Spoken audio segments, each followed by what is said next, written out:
Welcome to Daily Wisdom, Walking the Path with the Buddha, a podcast shared by David Roylance. This podcast is dedicated to guiding you to completely eliminate the discontent mind and the suffering it causes by attaining enlightenment.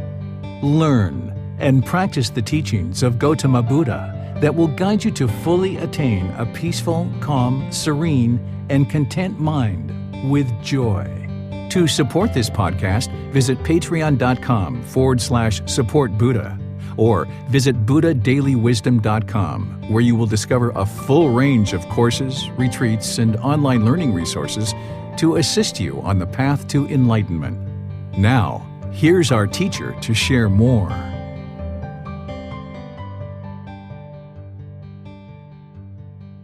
Sawadee Kap. Hello and welcome to Daily Wisdom, Walking the Path with the Buddha. Today we're going to be doing Breathing Mindfulness Meditation as part of our group learning program. Right here we meet on Sunday and Wednesday in order to progress through the Buddha's teachings using this book, Developing a Life Practice, The Path That Leads to Nibbana. This week we're in Chapter 8, which is the 3 poisons: craving, anger, and ignorance, or greed, hatred, and delusion. This helps you to explain and understand at a high level what are the challenges and the difficulties in the human mind and what are the solutions to those through Gotama Buddha's teachings. He gets much more detailed in his teachings than just the 3 poisons, but there's kind of this layering effect in Gotama Buddha's teachings where you kind of pull back layer by layer and get deeper and deeper and deeper into it. Well, the 3 poisons really help us understand at a high level what are the actual challenges in the mind and implement solutions at that level.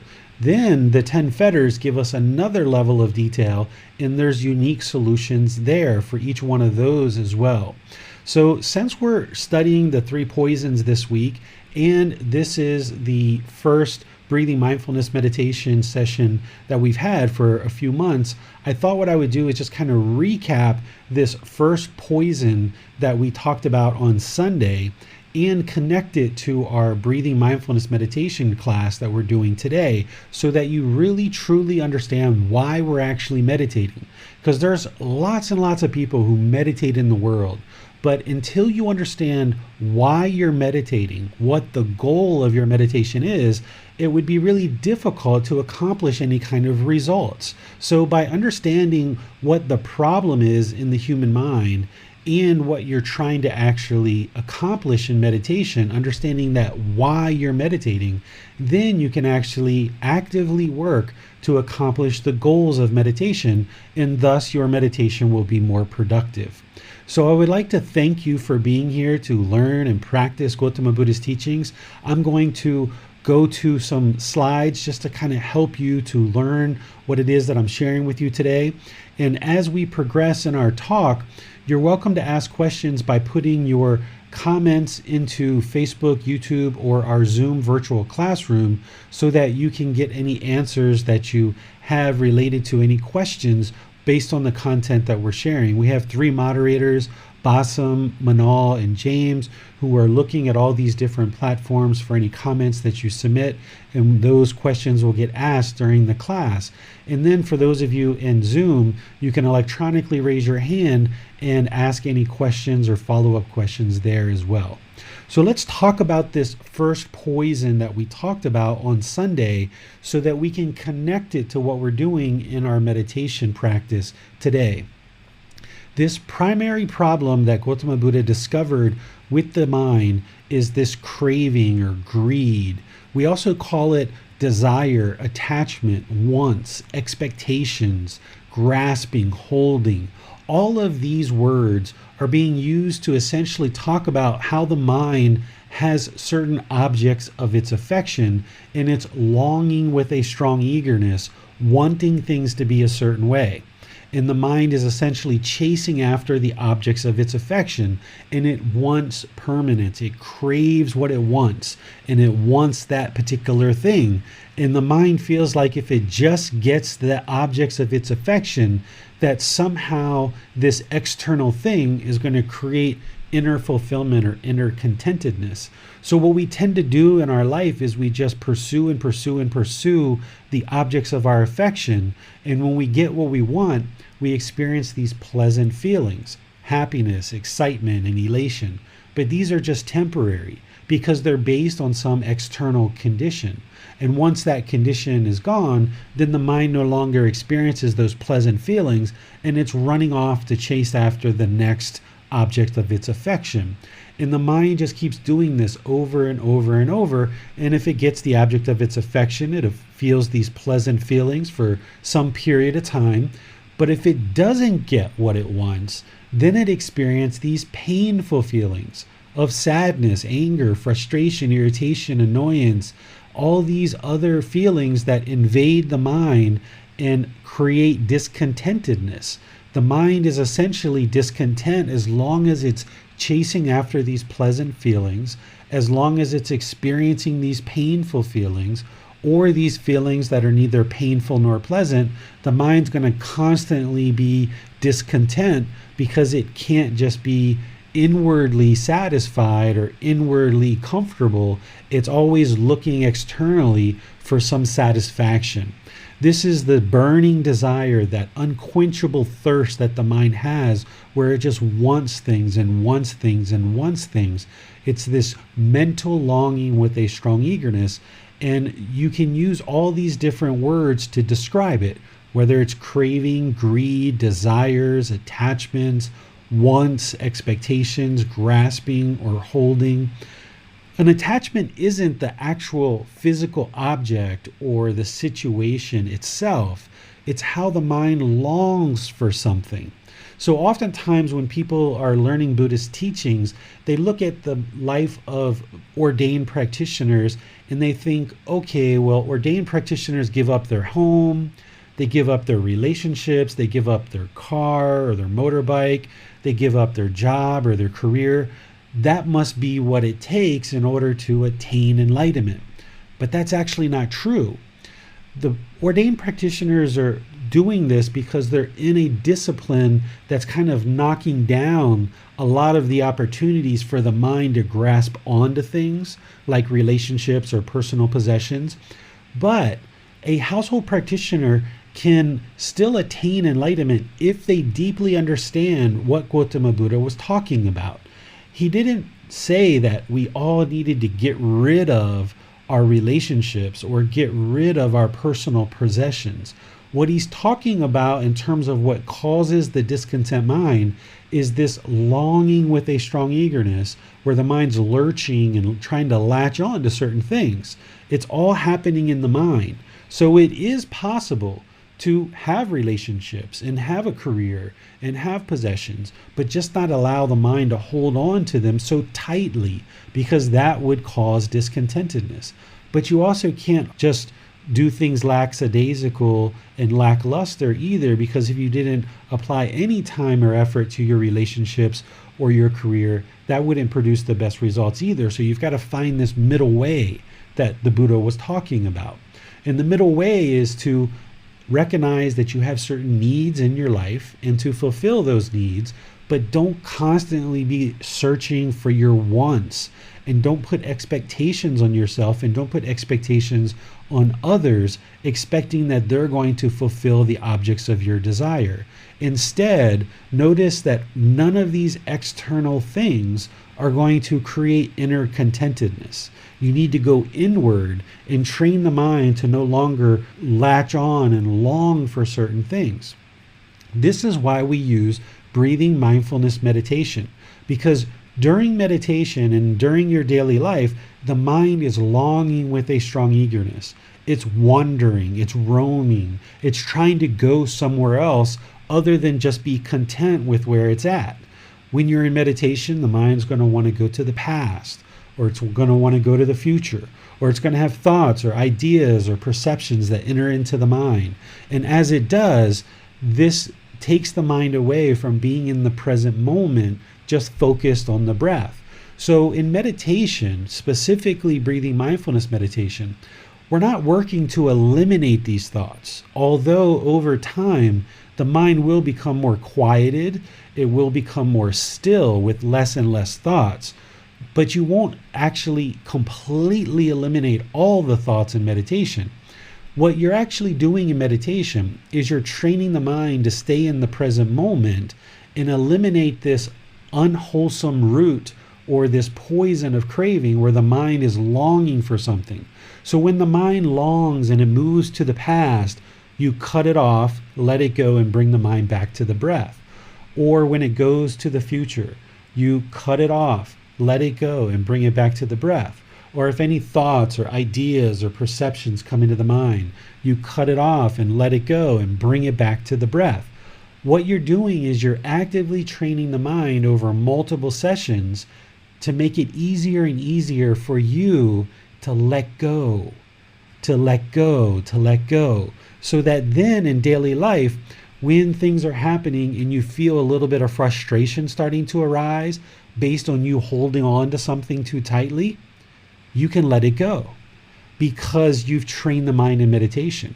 And if you've trained the mind over multiple sessions, over multiple months and years, it gets easier and easier as certain things are happening in your life to just let go because you've trained the mind to do that in meditation. But if you weren't training the mind in meditation this way, when something happens, you get hit by another car in an accident, your mind's going to be really angry because somebody has hit this car. Maybe you fear death. Maybe you're attached to your car, holding onto it too tightly. Maybe you're on your way somewhere and you're holding on to that really tightly because you're feeling this urgent need to get to where you're going. And the mind can become enraged and hostile and angry. And then we start reacting through our intention, speech, and actions in unwholesome ways that can cause harm to others. And it would cause harm to us as well if we're causing harm to others.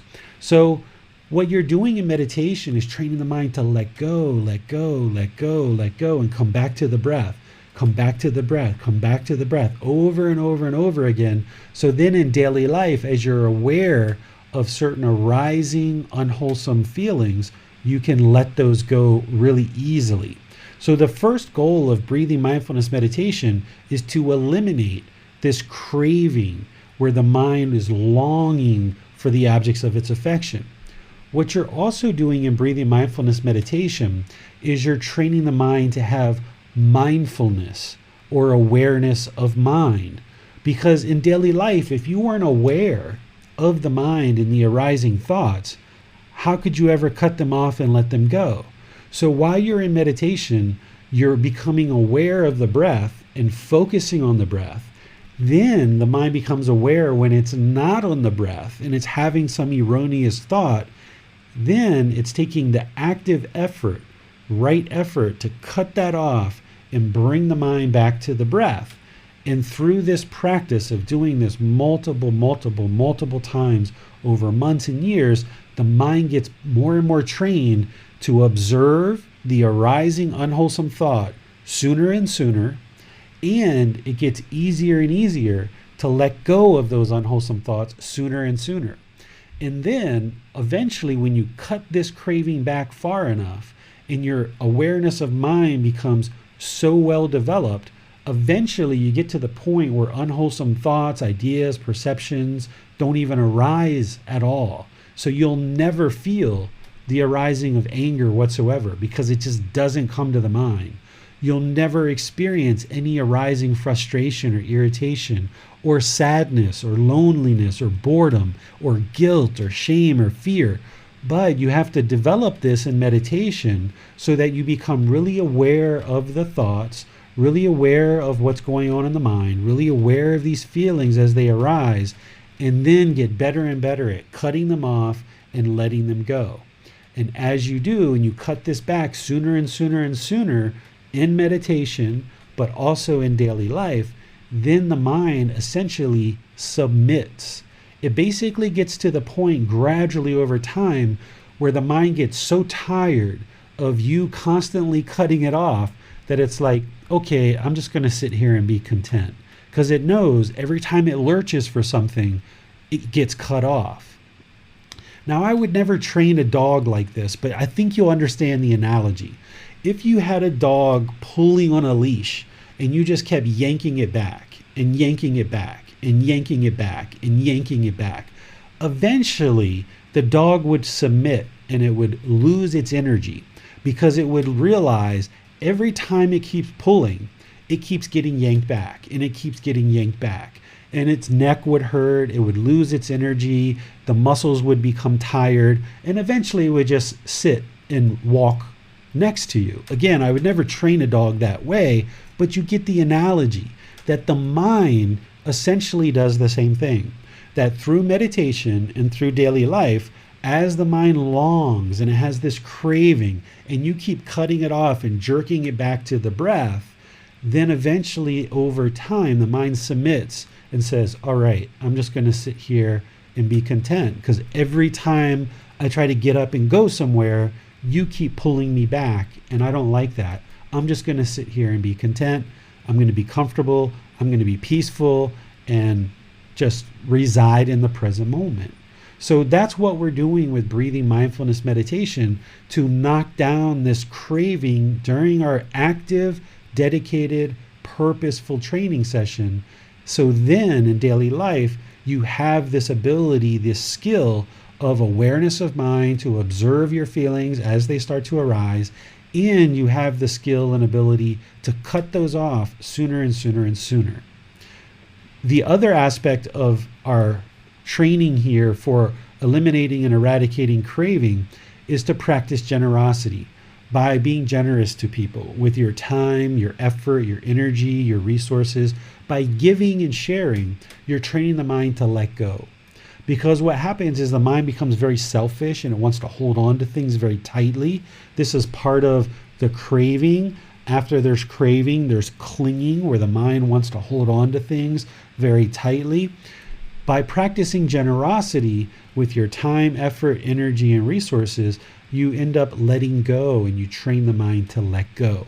So these two together are kind of generalized training that every practitioner needs to practice in order to knock down this craving. And as you do so, what you're going to find is your discontentedness will slowly diminish, because it's this craving, desire, attachment that's causing all the discontentedness in the mind. And by you knocking this down and ultimately eradicating it, there will be no arising discontentedness at all, because all discontentedness comes from the mind's craving, desire, attachment. The mind wanting things, craving things, searching and chasing the objects of its affection. And when it gets those pleasant feelings. When it doesn't get it, it gets those painful feelings. So if you knock this down, where the mind can just be content, pursuing things as goals, as interests, as objectives, then you'll see that the mind can reside more peaceful, calm, serene, and content with joy. So does anybody that's listening in any of our venues have any questions on this aspect of what I'm sharing with you? If you do, you can put those comments in Facebook, YouTube, Zoom, or you can raise your hand electronically in Zoom. I was wondering, David, do you have any advice on how to carry over the letting go that we cultivate in meditation into everyday life? Are there any specific practices to be able to carry that over? Yeah, wherever you notice that the mind is having this chasing or this longing for something, just let it go. And because you'll get so used to closing your eyes and focusing on your breath in meditation, if that's what you need to do in daily life, like say you driving, somebody cuts you off and boom, you get stopped at a red light and they go through the red light, rather than honk the horn and be furious and be irate, just close the eyes, breathe in, just focus on the breath, take a few breaths and just open your eyes. Just be like, it's all right. He's gone. I'm safe. I'm sitting at the red light. I'm delayed 3 minutes, but in the big scheme of things, what is 3 minutes, right? So be aware of the mind whenever the mind's chasing something, whenever you see any arising discontentedness, either painful feelings, pleasant feelings, or feelings that are neither painful nor pleasant, cut those off. So if it's sadness, anger, frustration, irritation, annoyance, guilt, shame, fear, cut that off, let it go. If it's happiness, excitement, elation, thrill, euphoria, cut that off, let it go. If it's boredom, loneliness, shyness, jealousy, resentment, any of these feelings, stress, anxiety, just cut it off and let it go, and realize that the mind's going to be better off if you just let go whatever the mind's holding on to so tightly. Because none of these feelings will arise whatsoever if the mind's not holding on to something tightly. So whenever these type of feelings arise in the mind, you can look for what the mind's holding on to really tightly. And there's always going to be at least one or more things that it's holding on to tightly. And you just got to train the mind, let it go. Even if you talk to yourself quietly, that can be helpful. Just let it go, let it go. And the mind can release it and then just come back to the present moment. Now, there will be oftentimes bodily sensations that you will feel before the mind actually experiences the feeling. Unless it's just something that's got you so irate, you blow right past the bodily sensations. But if you start developing your awareness of mind really, really closely, you should start noticing that before the feeling of anger or frustration comes into the mind as a feeling, that there's going to be this trickling effect of bodily sensations in the body first. And if you can cut it off there before it pollutes the mind, you're actually much better off. That's like putting a lid on your bucket before the poison gets to the bucket, and it inhibits the poison from getting into the clear water. So if you can notice that arising bodily sensation, whether it's painful feelings or even pleasant feelings too, if you can notice that and you can cut it off while it's at the bodily sensations, then what happens is the Buddha talks about obliterating it at the stump. You obliterate craving, taking it down to the stump. And this is where eventually, if you do this enough, the mind won't ever produce any discontentedness at all. But if you keep allowing these feelings to blow right through the bodily sensations, right into the mind as feelings, affect the condition of the mind for multiple hours or days, or become a mental object, which now it's hanging around for a few weeks or a few months, then it's much harder to root it out of the mind at that point. So if you can catch these things when they're just bodily sensations and cut them off there, then you're saving yourself a whole bunch of heartache that the feeling never gets to the mind and it never actually pollutes it, and you can just cut it off and let it go. Thanks, David. We'll go to Bassam now for our Zoom questions. Okay, thanks, James. A question from Holly. She says, what should I do if my mind has a negative thought about someone before I realize it? Like if I see a person toss trash out of their car window and my mind immediately, without my permission, thinks bad things about that person. Wherever you notice it, Holly, just cut it off. So don't wish that you would have cut it off sooner, because that's craving too, right? Not being content or satisfied with what is. So if you're noticing it, even if it's 30 seconds or a minute down the road, wherever you notice it, cut it off, and then just get better and better at cutting it off sooner and sooner. It's like trimming back a tree. It's like the unenlightened mind is like this wild tree or this wild bush that's been growing for however many years you've been alive and many lifetimes before that. And you're cutting this bush back, or you're cutting this tree back slowly but surely, more and more and more, until it gets to the stump. But you're going to have to do this slowly and gradually, catching it sooner and sooner and sooner. And that just comes with training and practice. And then you'll see the gradual progress. Okay, thanks, teacher. No more questions for now. Okay, so as you guys know, I'm not interested in you guys believing anything I say related to the Buddhist teachings, because belief is not going to get you where you need to be in terms of acquiring wisdom on this path in order to practice the wisdom. The way that you learn on this path is you learn intellectually, you reflect on those teachings, then you don't believe them, but you put them into practice and see that it's actually working to improve the condition of your mind. And as you see that, you then know the truth, therefore you have wisdom and you know, aha, this is the truth because it's working. So rather than you believe me about anything that I'm talking about here, I usually describe these poisons and all the other teachings and ways that you can go off and independently reflect on this and determine whether it's truth or not. And then you can practice the remedy or the antidote that I'm sharing in order to determine that it is indeed improving the condition of the mind. Well, just like I'm not interested in you believing me about anything, I'm not even interested in you believing me that the Buddha actually taught meditation. So here I'm going to just share as a brief recap for anyone who hasn't been in one of these classes with me where I teach breathing mindfulness meditation, how just in a few little places here where the Buddha talked about meditation. Now, he talked extensively about meditation, and I've got a whole book that extracted a lot of his teachings from meditation that's going to be coming out in the coming months, where you can study his actual words related to meditation that he spoke during his lifetime.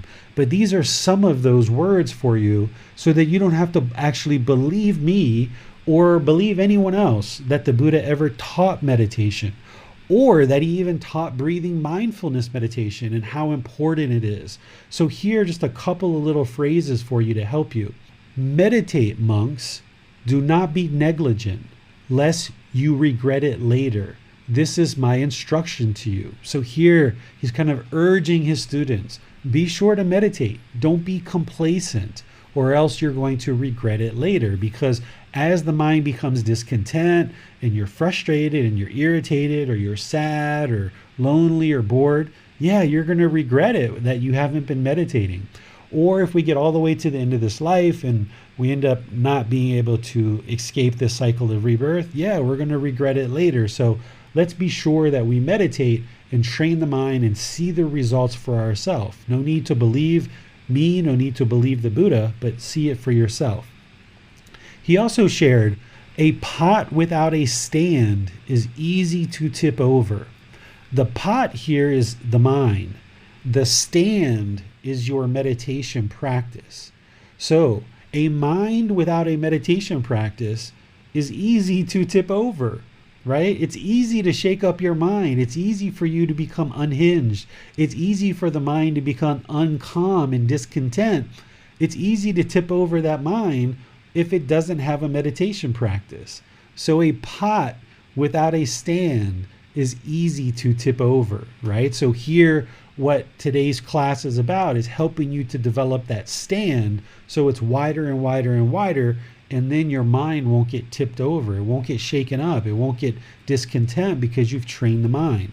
Now here's another one where he goes into a lot of detail just explaining how important breathing mindfulness meditation is. And there's some other teachings that he shares along these same lines, just always emphasizing, always emphasizing how breathing mindfulness meditation is like the superior, most important training. There's a whole lot of other training that the mind needs to go through, but he's always prioritizing breathing mindfulness meditation as the most crucial, the most important.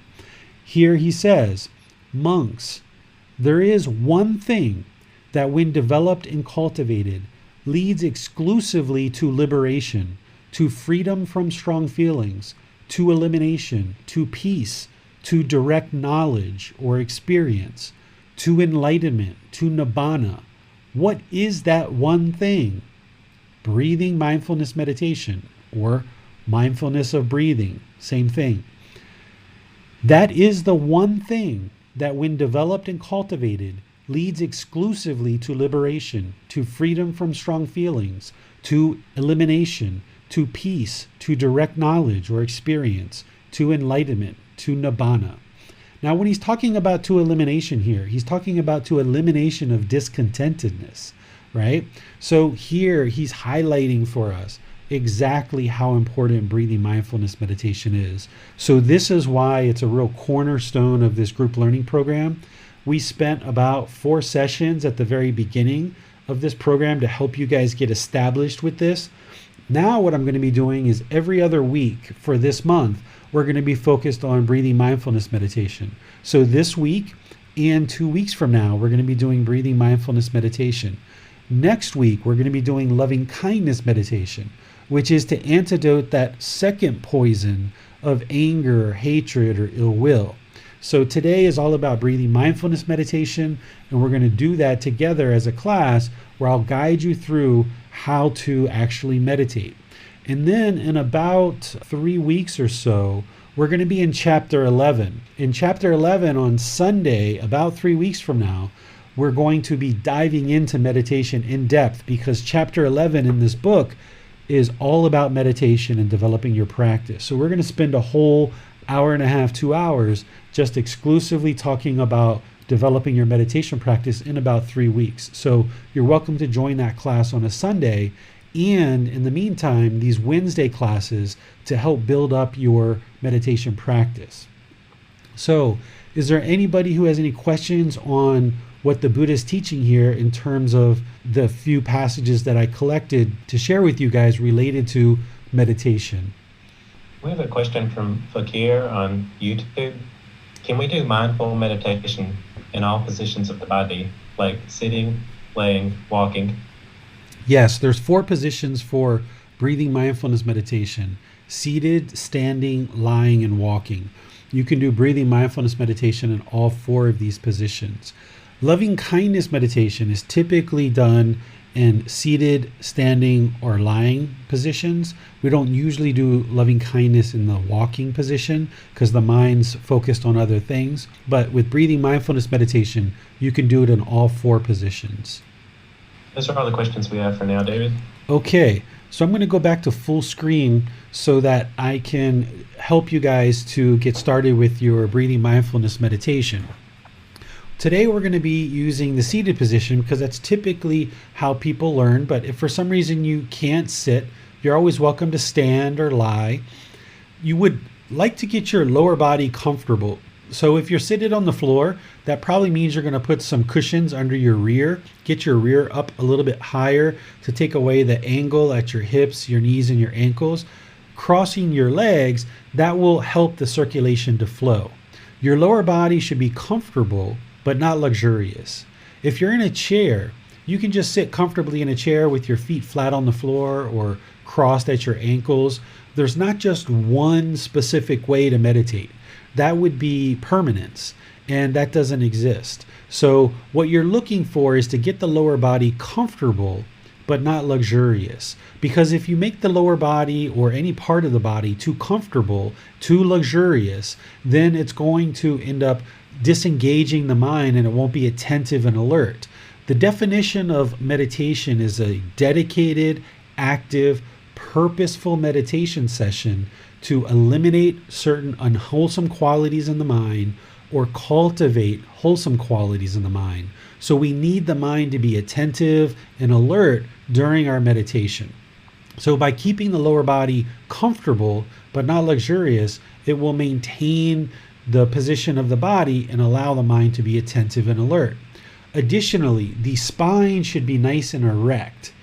By making the spine erect and engaging the muscles, this also keeps the mind attentive and alert during the meditation. Whereas if you were slouched like this, then the mind's going to have a tendency to turn off and be inattentive or unalert during your meditation. But also if you were real rigid, it would be too stiff and too active. You need to find that middle way where the muscles of the upper body are engaged, but they're not too stiff and they're not too loose either. Your hands and your arms, there's lots of options here. The Buddha placed his right hand on top of his left with his thumbs together, and then he put that in his lap. And if that's comfortable for you, do that. But if it's not comfortable for some reason, then you can put your palms on your thighs, your palms on your knees. If you're sitting in a chair, maybe you put your arms on the armrest. The important thing is that your muscles in your hands and your arms just aren't engaged, they're just completely relaxed. The only muscles that should really be engaged are the middle part of your body that should be nice and erect. Okay? Then you'd like to close your eyes and start breathing in through the nose and out through the nose. Taking some nice, steady, consistent breaths. Breathing in through the nose and out through the nose. Breathing in and out. Your breath doesn't need to match to the guidance and the cues that I'm giving you. These are just reminders, just to help you breathe in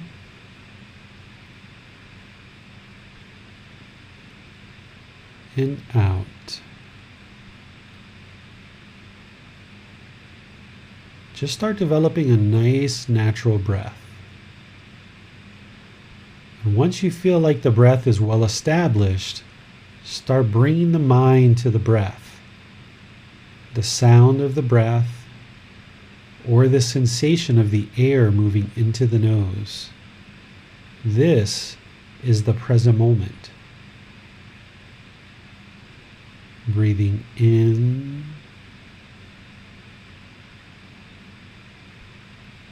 and out. Focus the mind on the present moment, the breath. Breathing in and out. I'm going to do some chanting just to kind of ease us into meditation, and then I'll be back with some more guidance. If you know these chants, you're welcome to chant along.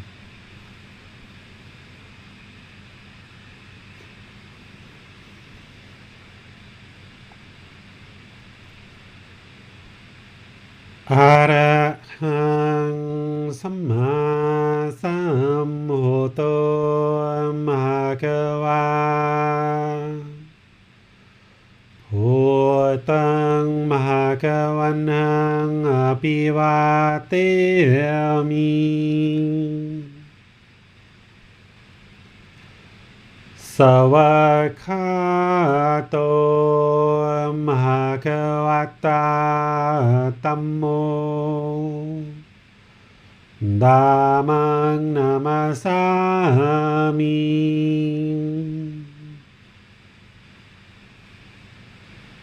Supatipano Bhagavato Savaka Sangho Sanghang Namami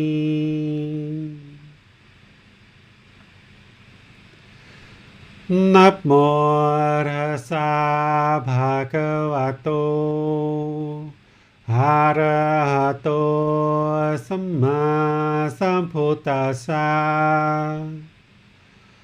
Namo Tassa Bhagavato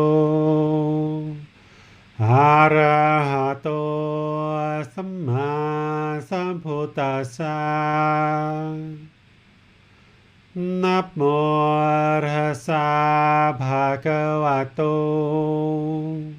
Arahato Samma Sambuddhassa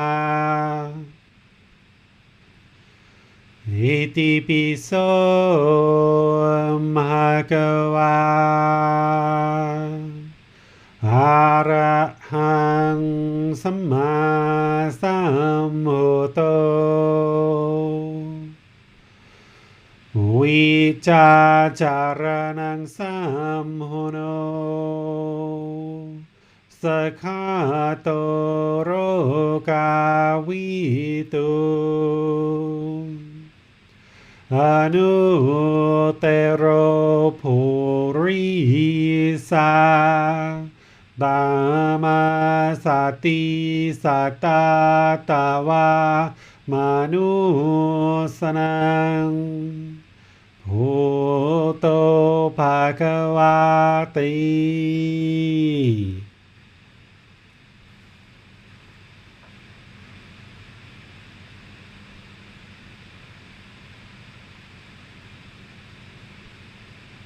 Okay, you should be breathing in through the nose and out through the nose.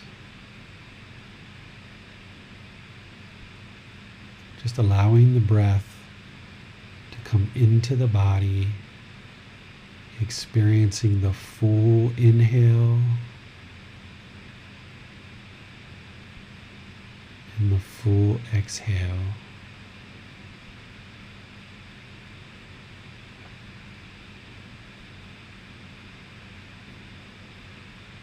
breathing in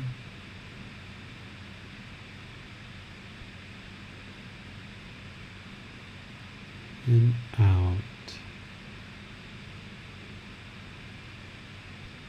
If there's a little gap between your inhale and exhale, that's fine.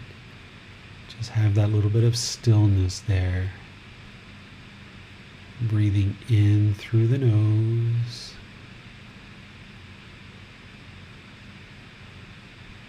Experiencing that little gap where there's no inhale or exhale. And then exhale.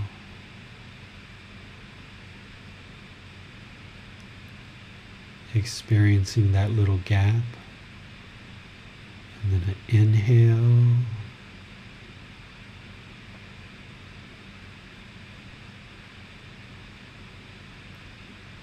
Experiencing that gap, that stillness.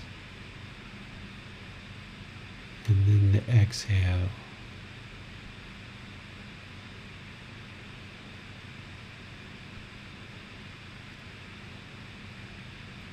As you're breathing in and out,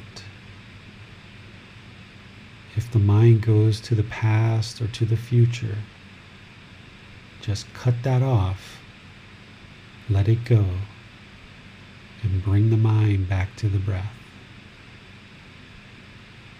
Breathing in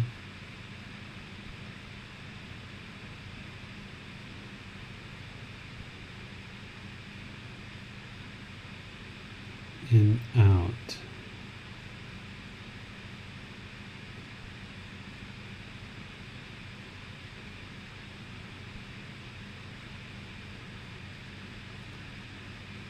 Breathing in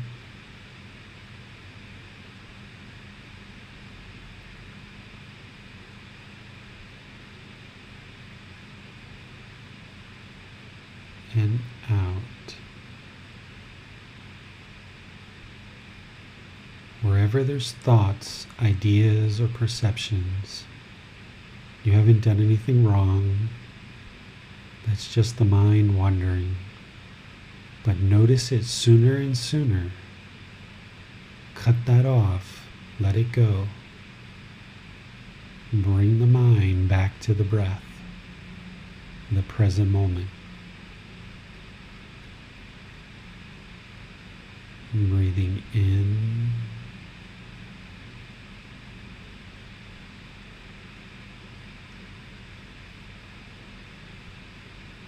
and out.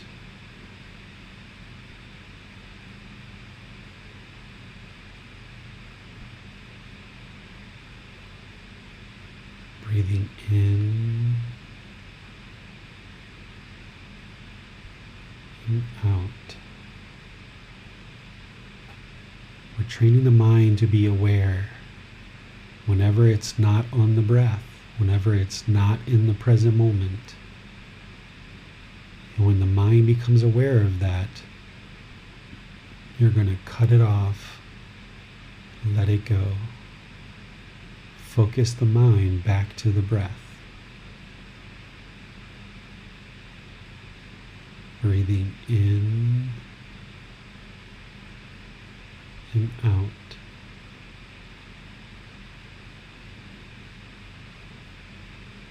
The mind might even try to hold on to this voice.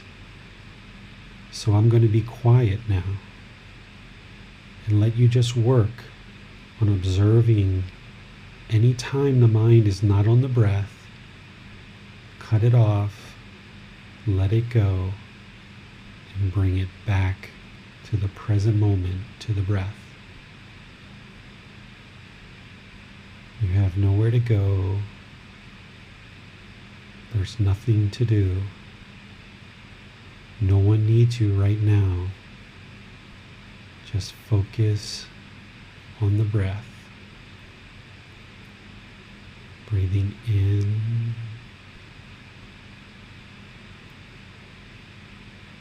and out.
อะระหังสัมมาสัมพุทโธมหะคะวาหัวตังมหะคะวันหังอภิวาเทมิ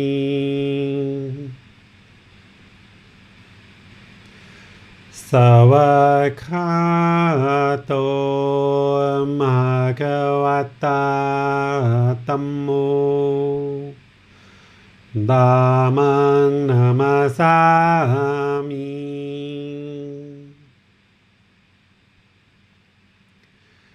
สุปฏิปันโนภะคะวะโตสาวกสังโฆสังฆังนามามิ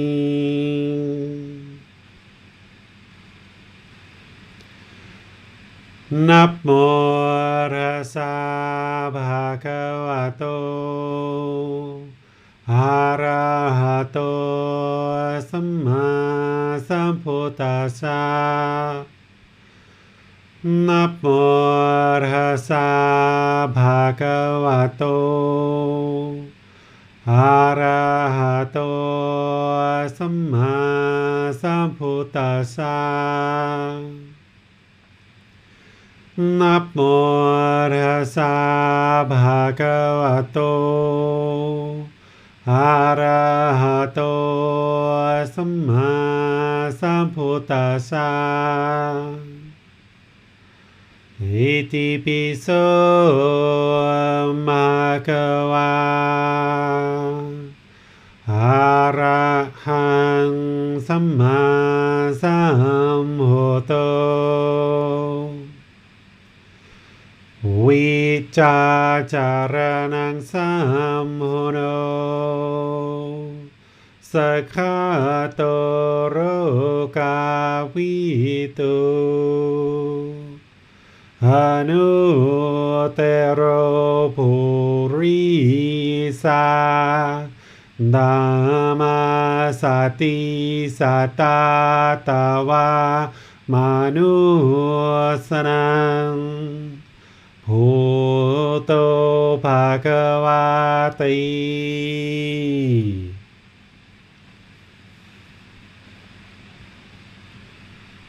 Okay, if you guys would like to slowly ease your way out of meditation, if you guys have any questions about what we taught today or anything else from the program, anything that's coming up in your meditation or what we're doing during meditation, anything related to meditation or any of these teachings, you're welcome to ask those now just by putting your comments into Facebook, YouTube, or Zoom, or electronically raising your hand. You can ask your question or any follow-up questions directly. I had a question, David, about ending our meditation. We may feel inclined to end our meditation, but perhaps that feeling is associated with restlessness or boredom or something of that nature, that it may actually be profitable to sit through. So do you have any general advice on how we decide when to end our meditation? Yeah, I usually sit on the floor when I meditate. The only time I really sit in a chair is if I'm at a temple teaching or here in online classes. I usually sit on the floor, and most often when I stop meditating is when the legs start feeling painful, which tends to be right around the 30-minute mark for me. There's certainly been times where I've meditated for 45 minutes or an hour, but usually 30 to 45 minutes is what works out. Without timing it, without setting an alarm, it's always best not to do that, because if you set an alarm, the mind's going to be craving. Is it time yet? Is it time yet? Is it time yet? So the mind's actually doing what we're trying to train it not to do. So it's best to not use a timer, but check in on your time about once a week, just to kind of know that you're hitting about 30 minutes or more and building up to that. And if you're noticing that during your sessions that you're getting 10 or 15 minutes and you've just started, that's okay. That's where you're starting and you're building up to it. But when you get to that point where the mind's like, I've had enough of this, I'm ready to stop, just think like, okay, just 3 more breaths, just 3 more breaths. And then just focus on 3 more breaths. And by that time, the thought of actually stopping oftentimes is gone, and it's completely gone. But if it's not, just 3 more breaths, 3 more breaths, right? Just always think, just 3 more breaths. And what happens is eventually you should get to the point where you're experiencing so much benefits from your meditation practice during your meditation and during daily life that it's like you wouldn't even think about not meditating in a given day. Just like you wouldn't think about leaving the house without brushing your teeth, or you wouldn't leave the house without taking a shower perhaps, then you would get to the point where it's like, I'm not even interested in going a day without meditating because I just know how beneficial this is for me. Once you've built your practice up to 2 or 3 sessions per day and you're doing 30 minutes or more per session, you're just going to notice so many more benefits by doing that. It's kind of like, for those of you guys that have ever drank alcohol, you start out the very first time, sorry for the analogy, but you start out the very first time and that first or second beer just knocks you flat on your butt. But then you kind of build up a tolerance for it and you need more alcohol in order to get drunk, right? Well, meditation is kind of the same way. Like the first couple of weeks when you first start, 5 or 10 minutes is like, oh my goodness, it's just so difficult. And it can oftentimes challenge the mind a whole lot. But then you start experiencing these benefits and it's like, I kind of like this. But then 5 or 10 minutes doesn't really do it anymore after a few weeks. You kind of need more. You kind of need 15 minutes or 20 minutes to get similar effects. And then you need 25 or 30 minutes to get similar effects. So once you kind of get into that 30 minutes to an hour range, that's really the sweet spot for most people. And of course, if you're waking up doing meditation before work and you know that there's a fixed time that you need to leave and you don't want to just sit there forever and miss your work, then yeah, go ahead and set an alarm. But in the evenings or on the weekends when you don't need to set an alarm, don't set an alarm and just work at building up your practice closer and closer to 30 minutes or more and focus on just 3 more breaths, just 3 more breaths. Thank you, David. Manal has a question, so we'll go to her next. Sure. Hi, Teacher David. Hello. Hi, Manal. Hi. I had a question with today's guided meditation. I noticed, maybe for the first time for myself, I noticed that you drew a little bit of attention towards just the inhale and then the space in between and then the exhale, sort of a breath stopping for a few short seconds and then returning back to, the natural exhale. And then again, a little bit of a pause and then coming back to an inhale. So for the last week or so, I've been exploring time and timelessness. I had a few questions about that, which you've already helped answer. Today, I'm thinking about breath and breathlessness. So the space in between, which we have between inhale and exhale, it's just a natural progression. I understand that. And I'm not overly focused on it. But as I think about that, is this still the present moment when you're in the space of breathlessness? Or are you just quantifying, are you just giving an example in order for us to come to the present moment by using the tool of the breath? Is everything still just present moment, even though you are in a space of breathlessness? Yes, that's correct. It's still the present moment. It's just focused on breathing in, and then there's that stillness, that little gap, and then there's the exhale. And this can kind of help you to be more intentional with your inhale and your exhale, and it can help you experience that peacefulness, that stillness, and that calmness where there's nothing going on, but yet the mind can still be content. So that space in between is still the present moment, as I understand you saying. Mm-hmm. And also, it's just a natural in and out of the breath. It's not that it's anything different from in and out of the breath. Is that right? That's right. That's right. It's just getting comfortable with that gap and that there's nothing going on, there's quietness, there's stillness, and the mind can be content in that gap. Okay, thank you. You're welcome. Well, question here, teacher. Sometimes while meditation, there is a kind of moving in the eyeballs, or the shoulders are tired. Does this mean that the mind is still busy? Typically, yes. It means there's still some activity in the mind. It hasn't completely calmed down and become still. There's still some tension being held in the body somewhere. And you just got to calm the mind and just relax the mind so that all that bodily movement becomes still and steady. Okay, thanks, teacher. The more calm that the mind is, the more still the mind is, the more calm and still the body will be too. The body will become very tranquil, where there's just no tension being held anywhere in the body whatsoever. Okay, thanks. Mm-hmm. Seems that there is no more questions for now. Okay. Well, I thought I would share something with you guys, a little teaching from the Buddha related to meditation that I think is kind of interesting, especially considering the time frame that we're coming up on. Between July, August, and September, this is called the rain retreat, where during the lifetime of the Buddha, during the rainy season, he instructed all of his ordained practitioners to stay at one residence for a 3-month period of time. All the rest of the time of the year, for 9 months, they were roaming around, going from place to place to place, being invited to stay at different homes in certain villages. And when they would stay in those villages, people would feed them and take care of them. But then they would also receive teachings because of hosting these monks in their village or in their home. Well, during the rain retreat for 3 months a year, as it was raining and pouring down raining, it made the ground and the earth very soft. And it was essentially preparation for the crops that were going to be planted after the rainy season. So he wasn't interested in the ordained practitioners roaming around on this soft earth and damaging the fields, because that would cause harm to the farmers and their income and their families, because they wouldn't be able to plant nice crops after the rainy season, because the earth would be all beaten down and battered down from the footsteps of all these ordained practitioners that were roaming around, learning and sharing the teachings of the Buddha.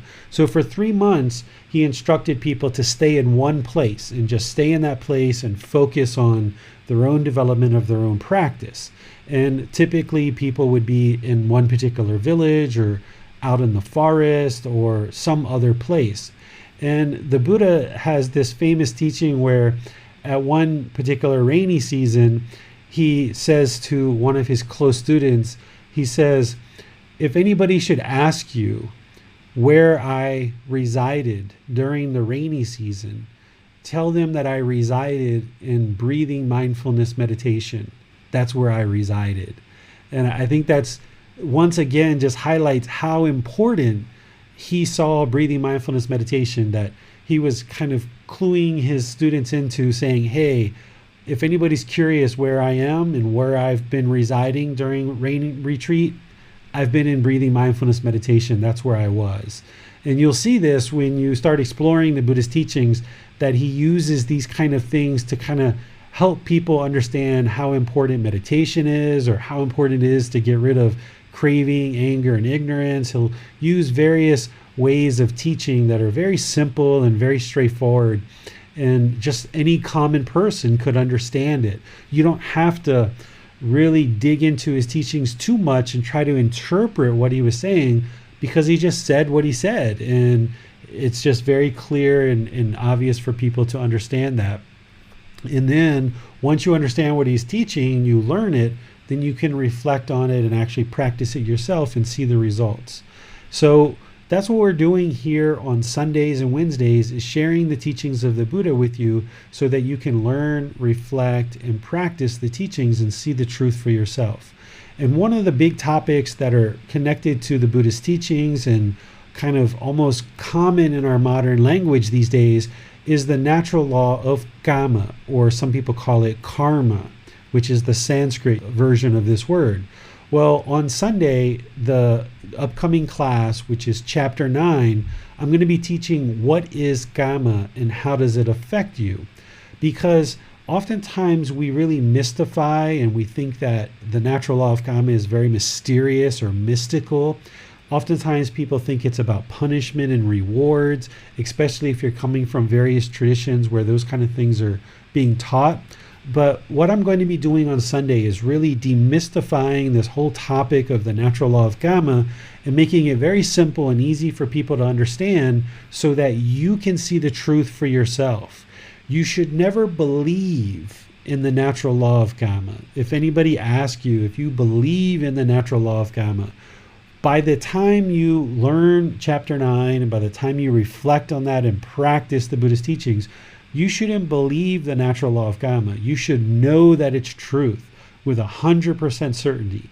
And the more that you see and understand the Buddhist teachings, you don't have to believe in the natural law of karma. You'll know with 100% truth that it is in fact the truth, because your wisdom about this natural law will just continue to grow and grow and grow, and you'll be able to see it everywhere around you. You'll be able to see when wholesome things are happening and things are going really well. You'll be able to see all those wholesome qualities, those cause and effects that led to it. Or if you see unwholesome things happening, you'll be able to see the causes and the effects that led to that. And that's going to happen on Sunday in the same location at 9 o'clock Thai time, where we're going to study chapter 9. And if you need to download the book and read that chapter first, you're welcome to do that. But then we're going to talk about it on Sunday. And then on next Wednesday, we're going to be doing loving kindness meditation, where I'm going to be once again reviewing the poison of anger, hatred, or ill will, just like I did today with craving, desire, attachment. We're going to review that poison or that unwholesome root and connect it to the loving kindness meditation that we're doing, so that you don't have to believe about any of these teachings, that you can actually learn, reflect, and practice and see that it's working to eliminate discontentedness, eliminate this anger, this hatred, this ill will, this frustration in the mind, this hostility, this aggression. And the more and more that this happens for you, you'll experience that peace of mind that the Buddha always talks about. So I'll look forward to seeing you on Sunday or Wednesday. And between now and then, just continue to focus on developing your life practice with meditation, but also remember the entire Eightfold Path. That meditation is just one component of the Eightfold Path. So there's a whole path here that we need to be practicing. Yes, meditation 2 or 3 times a day, but then in daily life, when we're interacting with people, we need to be practicing right view, right intention, right speech, right action, right livelihood, right effort, right mindfulness, and right concentration. And by doing this on a moment-to-moment basis, then the mind is gradually being upgraded to this new operating system of Enlightenment 9.0. Instead of Unenlightened 1.0, we get to upgrade slowly and gradually to this new operating system, where now it just will be so easy for you to practice these teachings all the time, because you will have gradually worked at this and gradually trained the mind in that direction. So I'll see you either Sunday or Wednesday. And in the meantime, have a wonderful rest of your day. And remember to treat everybody polite, kind, friendly, and respectful. Until then, Sawadee Khap. Thank you for listening to this podcast. To provide support for this podcast, visit patreon.com/support Buddha. To access more teachings, visit buddhadailywisdom.com. There, you will discover a full range of courses, retreats, and online resources to assist you on the path to enlightenment. Remember to establish a daily, consistent meditation practice, along with learning and practicing these teachings. A well-developed meditation practice is the foundation in which to train the mind to attain enlightenment.